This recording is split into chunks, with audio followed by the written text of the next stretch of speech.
Natanong na ba ninyo kung bakit Papa o Santo Papa ang tawag natin sa lider ng simbahang Katolika? Ito ay nagmula sa salitang Griego na papas na ang ibig sabihin ay father, na kung saan tumutukoy sa tumatayong pinuno ng simbahan. Ang simbahan sa East ang unang gumamit ng salitang ito as early as the 3rd century.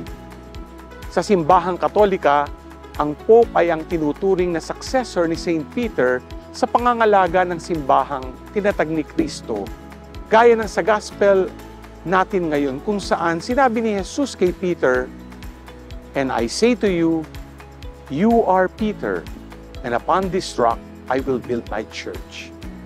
Kaya napakalaki ng role na ginagampanan ng Pope throughout our history. Si Pope Francis ang ating 266th Pope sa kasalukuyan.